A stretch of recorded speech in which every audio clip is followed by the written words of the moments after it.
Have you ever met someone who seemed really cool, so much that you kind of idolized them, only for them to later show their true colors as an awful person? There's a small mental debate whether the subject of today's story is simply a creep and a bad person, or if his mental state slowly eroded as he became the worst possible version of himself. You can tell by what I just said, this is gonna be a big one. But first, sponsor time. Attention dungeon masters, authors, and creative writers of all kinds. Your new best friend has just arrived. World Anvil is an essential tool that allows you to create, organize, and store your world setting. With wiki-like articles, interactive maps, historical timelines, an RPG campaign manager, and a full novel writing software, World Anvil has all the tools you need to run your RPG campaign. World Anvil has been my faithful personal companion for 3 campaigns now over the course of 2 years. World Anvil is already used by many writers and GMs everywhere, and the reason for that is all of the above mentioned features, topped off by the simply amazing price point of as low as $7 a month. And if you use my special link in the description, you can knock 40% off of any annual subscription. I'll see you there. Dear King of Crabs, I came across your channel several years ago when I needed help recovering from the events that I'm about to detail. Hearing about all of the cat girls and edgelords really helped me put my story into the greater context of failed D&D stories. I'm probably on the older side of your viewers, and the average age of all the people involved in this story is about 40 years old. This just goes to show that we are never too old for D&D drama. This story starts not long after the pandemic began. We were all stuck in our houses, so I decided to assemble all of my friends and try out some D&D over Discord and Roll20. The group consists of me playing an ancient warforged artificer, my good friend from high school playing a wacky cleric, my friend from work playing a snarky rogue, and my new friend from work playing an absolutely insane edgelord barbarian. Now, before I go into the event, let me just give you some background on this barbarian. This guy was hired a few months before the pandemic, and he was well respected in our field of employment. I kinda developed a man crush on him because he had such an interesting life. We started hanging out and having board game nights within weeks of him being hired. He always seemed to be so laid back, but as I got to know him further, I saw another side of him. He would often act cool and calm on the surface, but underneath I started to see many layers of rage and general distrust of the world. As he opened up, I started to see that the man was almost a full-blown conspiracy theorist. It seemed like he thought the world was out to get him. Even though I was seeing more and more red flags, I chalked it up to the pandemic. We were all stressed, and he had a lot of kids to take care of after all. Most of us in the group did not have kids, with the exception of the wacky cleric, who just had a baby. Now, it is important to note that before the campaign that I'm writing about, we had completed another short campaign of Sunless Citadel that was DM'd by my edgelord barbarian. The campaign was fun, but there were a lot of weird red flags. For one, he started using a cam filter that seemed to get darker every session until you could barely make out his face. He also was really into scatological humor. He talked about shit all the damn time, to the point where we were all getting tired of it. It seemed to be his version of comedy, but me and my friends were all in theater back in the day and enjoyed intelligent improv. He was more of a numbers guy, and didn't really care about giving our characters any meaningful interactions or crafting an interesting scene. I found myself having to narrate the plot for my character, self-DMing, because I knew I was not going to get any of that from him. Taking a break, none of these problems are what I personally would call deal breakers, but they do serve as decent red flags. Usually when selecting my party, I try to handpick people that either have played well together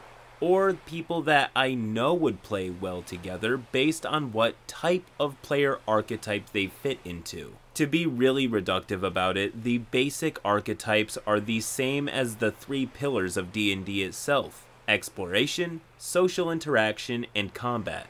The secret here is that balancing the party on this front is, while possible, more often poisonous and causes division. Instead of reaching for a diverse range of interests, usually going with some amount of uniformity in shared interests is best. Because having a party that has a shared love of combat or roleplay is a much better fate to be stuck with than a gathering of players that only pay attention when their thing is happening. That said, these minor red flags are only a small nod towards the real issues. Roll post. I think the Edgelord Barbarian DM started to sense the tension, and he also had a lot of trauma going on with his family. So after Sunless Citadel, he said that he no longer wanted to DM. We were all cool with that because one of my friends from high school was working on a campaign anyway, and he was eager to DM. In fact, this DM friend of mine was probably the most annoyed by Edgelord Barbarian. He played an ill-tempered wizard in the Sunless Citadel campaign, and he would basically browbeat the Edgelord Barbarian DM over the rules every single session. My friend was right 99% of the time, but to take a quote from the Big Lebowski, "You're not wrong, Walter, you're just an asshole." So, as you can guess, there was a lot of tension between these two coming into this new campaign. As a reminder, this new campaign being DM'd by my asshole friend consisted of me playing an ancient warforged artificer, my good friend from high school playing a wacky cleric, my friend from work playing a snarky rogue, yada yada yada. I was super excited about this new campaign. My asshole friend, DM, is a brilliant writer and writes video game stories for a living. He is basically a dream DM, and the world he created was absolutely beautiful and full of rich characters and phenomenal lore. Basically, the complete opposite of the Edgelord Barbarian's game. Unfortunately, the problems began almost immediately. Upon reflection, I believe everything exploded for 2 major reasons. 1.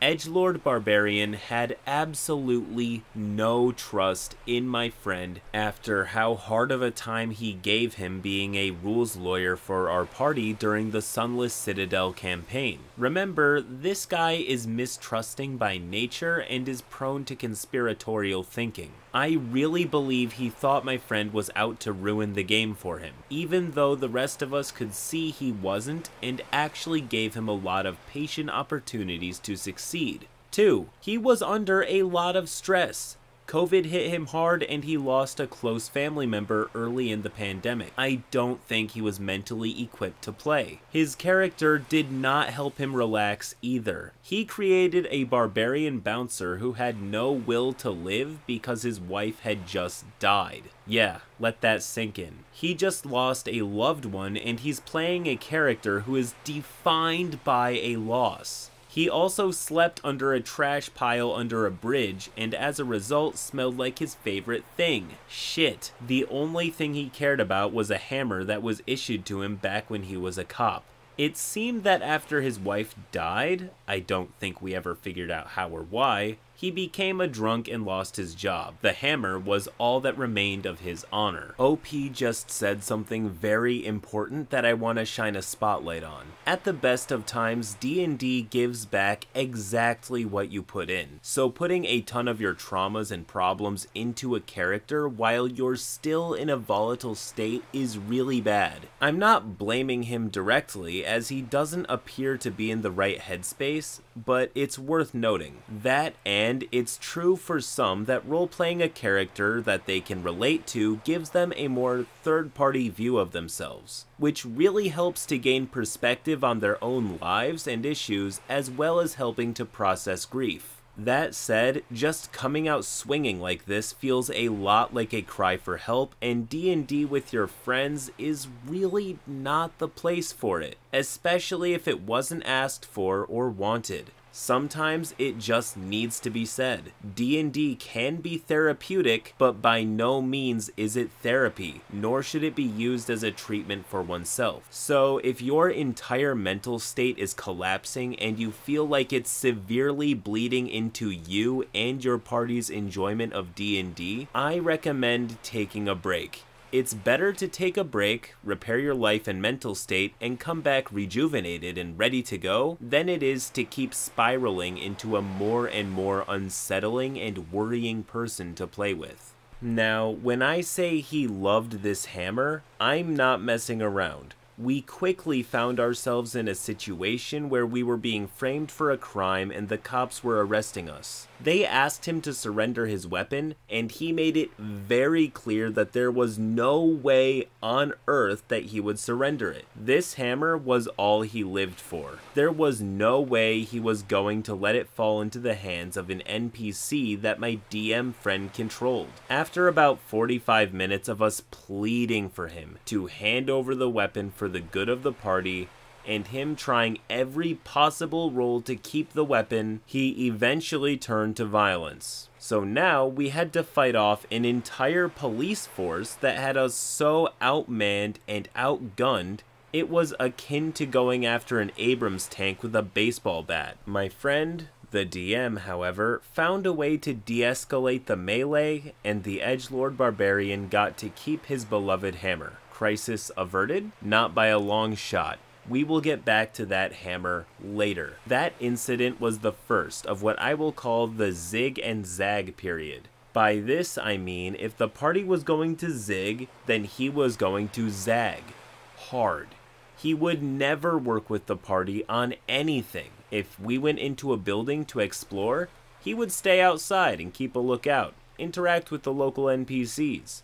In one such incident, we were visiting a potion maker who had an entire lab inside a shopping cart using a pocket dimension. Our DM made this character really interesting, and she had a huge female barbarian bodyguard that guarded the cart. Well, we went inside the cart, so guess what the edgelord did? That's right, he stayed outside and started chatting up the bodyguard. Now, at first we thought this was going to be kinda cute. He started flirting with her, and we had never seen him do anything other than roll around in trash and stroke his hammer, so we were intrigued. My DM friend was playing along, and we couldn't wait to see what happened next. Then he asked the bodyguard to close her eyes. We were like, holy shit, is this actually turning into a love scene?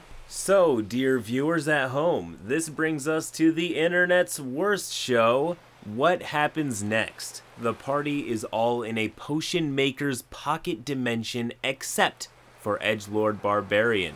What happens next? 5 sand dollars are on the line. Does he A. whip it out and start peeing on the bodyguard, B. kiss the bodyguard, or C. hit her in the head with a hammer? I'll give you exactly 1 second to guess.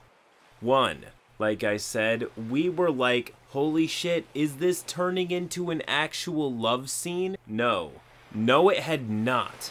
The edgelord said to the DM, I pull my penis out and take a piss on her. We were all in complete shock. It felt like he had taken a piss on my friend's beautifully thought out world. My DM friend was angry, but held it together like a champ and said, she opens her eyes in horror and punches you in the face. The edgelord was shocked by this for some reason. I'm not sure if he was waiting for us to give him the Emmy Award for Best Original Comedy or what. But now the DM and the edgelord were pissed. Literally. This led the edgelord to pick up his hammer and roll combat against the NPC that he assaulted. Again, this guy responds to every challenge in life with his goddamn hammer. To be honest, I don't remember what happened from there. I was so annoyed that I started to tune out and look at the deals on Slick Deals instead. Now, I'm not going to tell you about every crazy decision this guy made. Like when he went off to play poker with some homeless men under a bridge, instead of helping us solve a mystery. but be aware. This guy was playing the game like he was trying to make everyone in the group hate him. I have never seen anything like it. He was self-sabotaging at a varsity level. Out of game, we all constantly tried to ask if he was okay, and he would make it seem like he was doing well. I tried to call him and talk about it directly, but I didn't know him well enough to say, "Dude, why are you playing like a crazy asshole?" I wish I did, because the shit was about to hit the fan. Fortunately, not literally. So, we found ourselves back in our local tavern and detective agency, and a member of a local mafia-like group came in and demanded we pay protection money, or something like that. Well, as you might guess, our edgelord had an idea on how to solve this conflict. How, you ask? With his motherfucking hammer, of course. The DM tried to de-escalate because this would be murder in broad daylight, and he has the mafia guy challenge him to a fight with no weapons. He even tells him that if he wins the fight, then he will leave us alone, and alludes to the fact that he might even be able to help us get a cool ring of fortitude if he wins. My DM friend has done something beautiful here. He is giving the edgelord an opportunity to save the day through non-lethal combat. I thought it was brilliant at the time, and I still do. But that would mean he would have to put down his hammer. His hammer that he has valued more than the entire party time and time again. We plead with him to not kill this guy, both in character and out. I'm pretty sure he could tell we had all completely had it with his shit. I couldn't help but make some pretty cruel comments during this time that I regret. I also had my character exit the scene, not wanting to be a part of another shit show. Finally, the edgelord barbarian agrees to fight him unarmed, but demands that the remaining party watch over his hammer like a hawk. From here, the fight basically goes like this. Barbarian makes his attacks, then looks back to his hammer and rolls perception, not only to make sure that nobody is trying to steal his hammer, but to make sure that the mafia guy is not going to break the rules. His absolute distrust of my DM friend is on full display here. In his mind, there is no way that my friend would not try to pull one over on him. Eventually, midway through the fight, he decides, screw it, and goes to grab his hammer and kill this guy for absolutely no reason. Now, the wacky cleric tries to charm him into stopping his march for the hammer. This works for a couple of turns, but then he breaks free of charm and heads back for the hammer. My other friend from work, the snarky rogue, tells him that she is not going to give him the hammer. He keeps insisting, however, and eventually pulls it from her hands as she fails a strength check. At that point, she has had enough, as have we all, and pulls out her daggers and rolls combat on the edgelord. This is the breaking point. He says, "Are you seriously gonna PvP me right now?" And she says, "Yes. You are giving me no other choice." After this, he has a full psychological break and disconnects from Discord, blocks us all through every possible communication medium for months.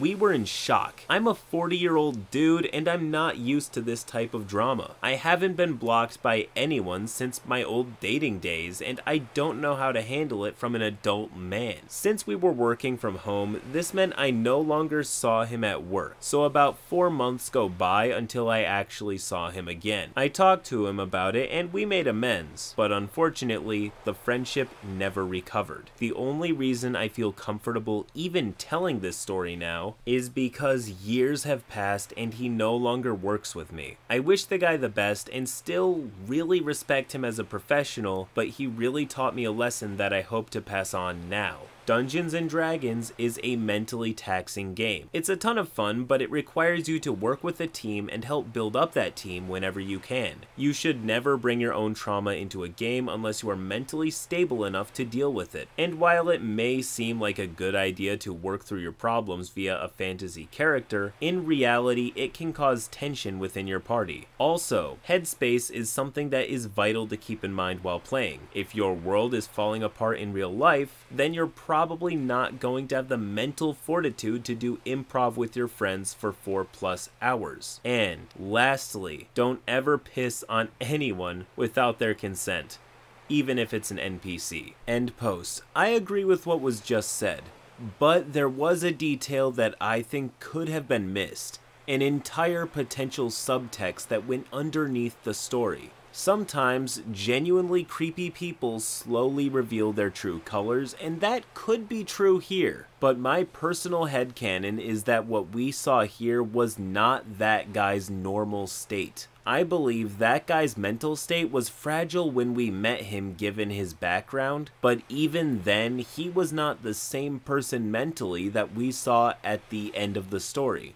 What I'm saying is that guy is not the same type of genuine creep that we usually bump into, but instead an otherwise decent dude that simply failed to keep his sanity during the pandemic. My evidence is twofold. One, from what we heard, we already know that this guy cannot process grief very well at all. His past wounds are definitely still hurting him and immensely impeding his ability to think straight. 2. He obviously knows how to act and behave normally. He was a conspiracy nut before, sure, but very well socialized. He was a regular on board game night months before the pandemic, and he says early on that the horror story begins not long after the pandemic. So I'm measuring about 2 to 6 months of mostly well-socialized and genuinely likable behavior. A record length of time for a creepy dude to hold it in. So why does it take until after the pandemic begins for him to start waving his scat fetish flag while crying for help, making a traumatized self-insert, all while self-sabotaging in every possible social interaction? My guess? He was always just a little bit demented behind the scenes. But the turn of the pandemic was the last blow to his mental Jenga tower, and he collapsed into a mental breakdown. We can only hope that he got the help that he clearly needs, a good support network, and doesn't beat himself up too badly for this when he comes to. But that's just my wild out of left field theory. Whether he's a genuine creep or just a tortured dude, there is one thing that everyone here can agree on. Definitely has a scat fetish.